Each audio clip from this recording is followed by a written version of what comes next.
Hey, welcome to another video from Skinny Medic. In this video, I want to talk about the Halo vented chest seals. So we use chest seals for penetrating injuries to the chest, abdomen area. This is holes in the chest, holes in the abdomen, holes in the back. You want to typically put a chest seal on them. You guys may have noticed that I said that we're going to put a chest seal over the abdominal area. And this is correct. You may have that patient that a bullet enters into their stomach, travels up, and then hits the diaphragm, and then maybe enters the lungs.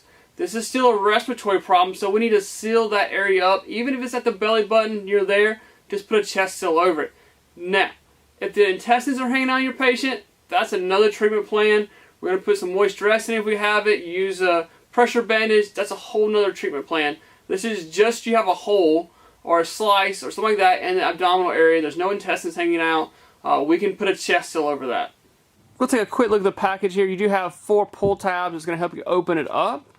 Got some directions here. Also have directions on the back side. Alright, so we'll open up these and kind of take a look at them quickly. You're going to get 2 chest seals here. One is a vented chest seal, one's a non-vented chest seal. Also, the pack is resealable. I like that. Let's open this up. So, we have a non-vented chest seal and a vented chest seal. Let's kind of talk about their theory.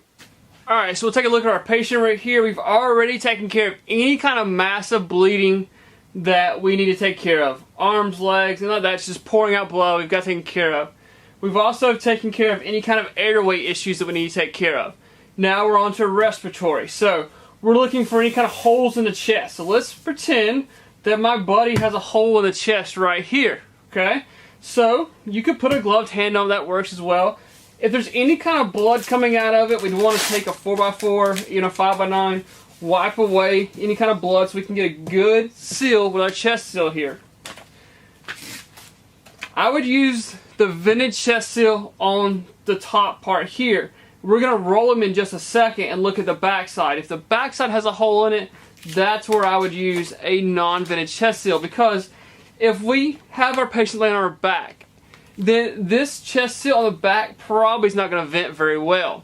So we can put the non-vented there. This is probably where it's going to vent.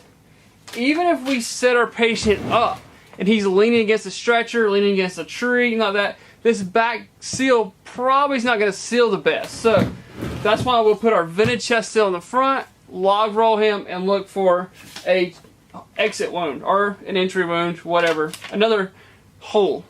Maybe he was running from the guy. I don't know. So, got a hole here. Pull the tab. Put this hole over the center of our pretend hole here. Doesn't really matter which direction you put this in. Okay. Push it down to get a good seal. Okay, we're good. Now, let's log roll him.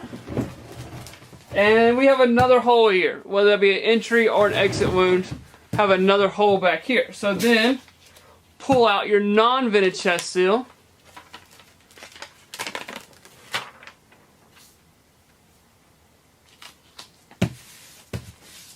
Secure it. Log roll him back over. And he's good to go. So we'll take a little bit closer look here at the vented Halo chest seal. We have a large tab here. This is going to help us placing the chest seal onto the patient. And also, for whatever reason, if the chest seal needs to be burped, then we have easy access just to pull, relieve the pressure, and then seal it back onto the patient's chest. So if we see on the outside of the edge here, we have an outer band of material, and it's a little bit different than the sticky material on the inside.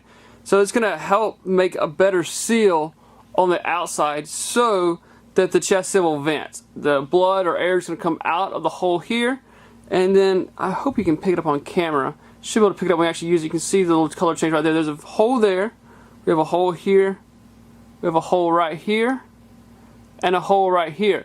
So blood or air is going to come through the bottom side of the vent, come into this top section here. There's actually 2 pieces of material here. You can see I can kind of move this top layer here.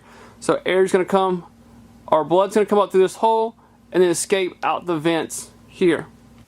So we'll take a little bit closer look at the underside of the chest seal here. So we have the super sticky side here, and then right here in the center you can see it's not sticky. So this is where air is going to travel up in and go towards our vents. It's going to go down either side. Here, blood can also go down through here as well. In the packaging, you also get a non-vented chest seal, so no vents here. This is just a super sticky pad that you're going to place on the hole.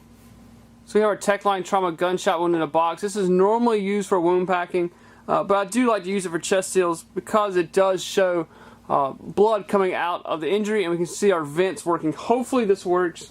We'll give it a shot. So we have a gunshot wound. This is to the chest area, so we don't wound pack it. We just put a chest seal on it. So pull off the chest seal.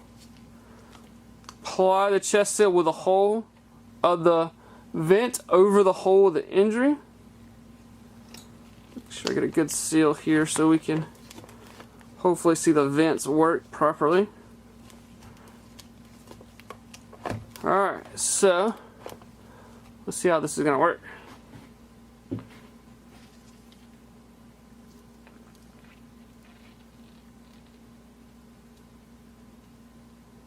Okay, you can see it's sealed up. Okay, and now you can see it's going to start moving towards the vent. You can see it come out the vent holes here and the vent holes here. See if I can get it to come out the other vents. See, it's starting to come out this, there you go. Come out that vent, so we are coming out all the vents.